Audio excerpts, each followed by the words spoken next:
Hi all, this is Jan of the Jan Files. I hope you have subscribed to my YouTube channel. If you haven't, please do so. I would greatly appreciate it. So now we're going to get some updates today. First on the Epstein files, but I've got other things to update because I think even though there's so much crap going on, we still have to be able to manage staying on top of a good portion of it.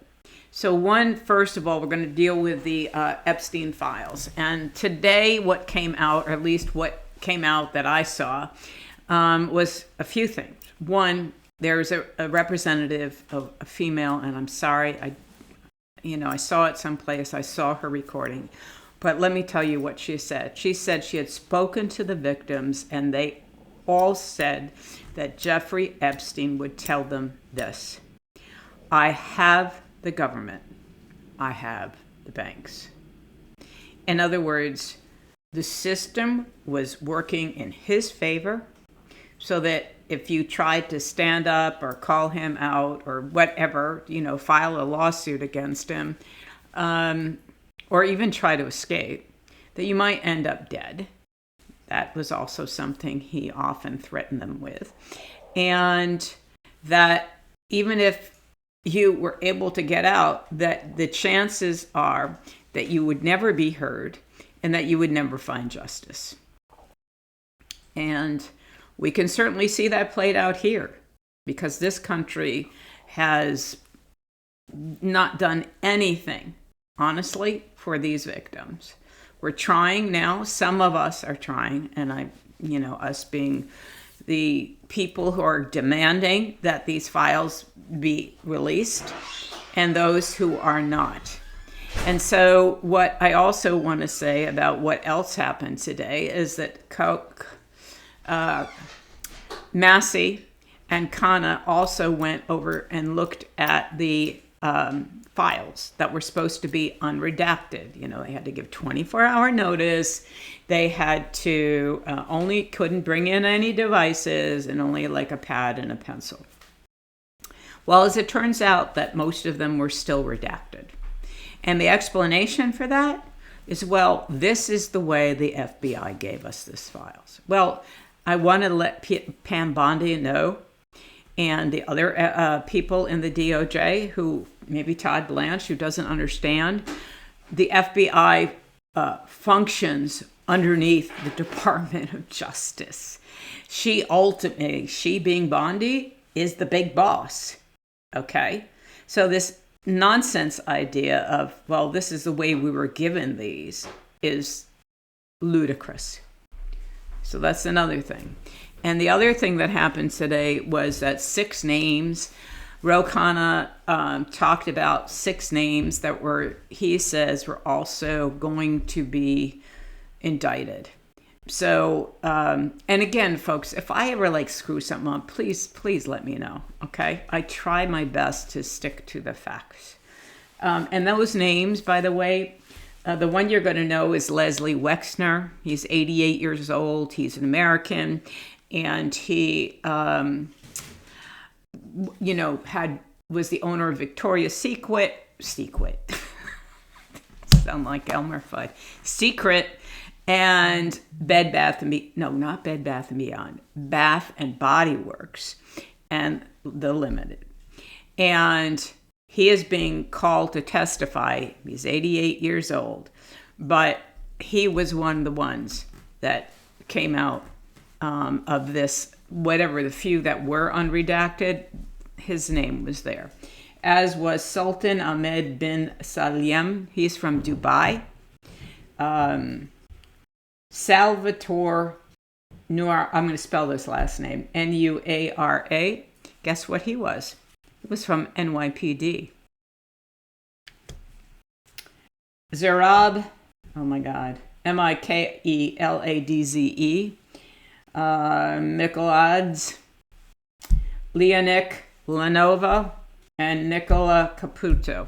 Now, Nicola Caputo is from Italy. He denies that he's the one in the files. The others are very, there's going to have to be somebody doing a lot of deep diving, because it's not who these people are is not readily available on the internet. So So there's been some, movement, but the fact is that the DOJ is continuously screwing around with this. They are doing everything under their power to protect Trump. So let's get that straight. That's the only thing that they are, intent on. They don't care about justice for the victims. They don't care about anything. They care about protecting Trump. So that's the last thing they're supposed to do. That's all they care about. So anyway, that's the update on the Epstein files. Now, the other thing I want to talk about is Minnesota, because, obviously it's been a week or 2 or 2 weeks or something since Preddy was killed. It's been a month, I can't believe it, since Renee Good was murdered. And so they still have not drawn down. So there's still 2,700 ICE officials, goons in Minnesota. They have not taken it down. Supposedly soon they're supposed to remove 700, which is like nothing to remove, like 2,000 ICE agents in one small city is still huge. And they're still doing the same things. They're still arresting American citizens. They're still, breaking into homes without a warrant. They're doing all the things that are illegal. And they're continuing to do it. There is no change. Now, supposedly, the roaming bans of ICE are supposed to stop. Who knows? But it is not over in Minneapolis, and we should not turn our heads from it because that's what they want to do, okay? And so we need to still stay focused and also make sure we also have some facts that are at the tip of our fingers. Like, most of the people they arrested are not criminals. They've arrested American citizens. They've arrested people who are here legally or pursuing a legal process. And during that, they're allowed to be here. So this is not going to go away. I don't know who's next on ICE's list. But what they're thinking is we're going to all turn our heads again away from that, and they're going to be able to do what they're doing, hopefully not killing anybody in the process. So the whole idea of ICE is they're not going after criminals. Most of the people they arrested, 70% of them, according to their own numbers, are not criminals. Okay? And the other thing I think it's really key to keep present is how much immigrants, even the undocumented, let's just talk about undocumented immigrants, what they bring to this country. They bring in about $90 billion a year. They pay in taxes. And that's huge. And the reality is, I want to give you this one, is that, hold on. I know when I have too many paperwork, I screw up. Okay, here it is.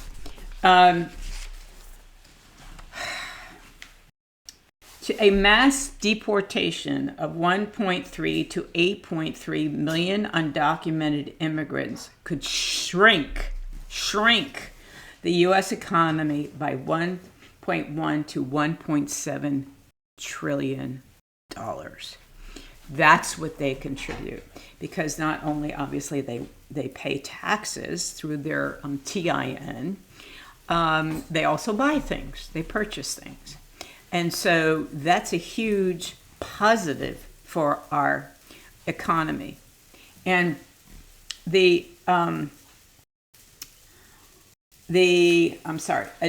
so the amount we spend on when where the only time we spend any kind of money on undocumented immigrants is when they go to the hospital. And I don't mean that they go to the hospital for a cold. I mean, if they go to the hospital and they're in trauma, they're in a life-threatening situation, yes, they can get care, and yes, we pay for it.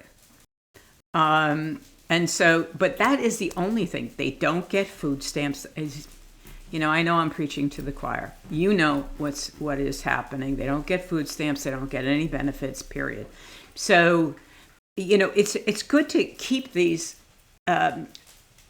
facts at your fingertips, because if you're like me, you still engage online, you still engage with people, and you have to, and it's really important, at least from my point of view. Facts are everything to me. And so it's really important to be able to kind of say, okay, bang, bang, bang. No, this is true, this is true, this is true. Especially when you're having a conversation with a MAGA. I don't have very many of those, but when I do, I got my numbers. And the last thing I want to talk about, which I can't believe I haven't, but I don't think I have. I don't think I did yesterday, is to talk about the racist video that the Trump put out of the Obamas as monkeys, apes, gorillas, whatever.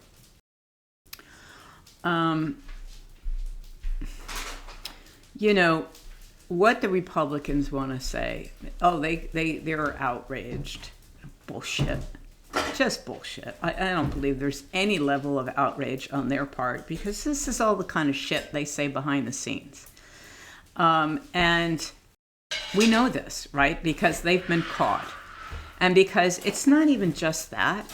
It's the fact that everything they do, including what happens in the big, beautiful bill, which is anything but, is inclusive of being racist. You know, the programs they cut, the programs that are going to hurt most people, are going to hurt a lot of black and brown people. And they don't care. You know, they don't care. They don't even care, because Trump and Stephen Miller just, told the Congress, the House, to remove the amendment that makes it illegal to arrest and deport American citizens. And, you know, I think that is a big thing. I think that's a big thing to talk about. But above and beyond that, the Republican Party, and also the Democratic Party, a lot of people within both parties are racist as fuck. And so I want to remind you of that. This isn't new. What is new, to a certain extent, is that it's in broad daylight. And that, you know, a lot of this used to go on behind closed doors. Now those doors are wide open, and people don't care if they are labeled racist. Or what they do is they do every time I do anything or when I say anything, Democrats tell me I'm racist. Well, yeah, because you are. I mean, you know, the reality is racism exists. It is perpetuated, and the whole removal of DEI, diversity, equity, and inclusion, proves that you're racist. Trump is at every step removing blacks from history. And so this is in total. When I ever see a black person,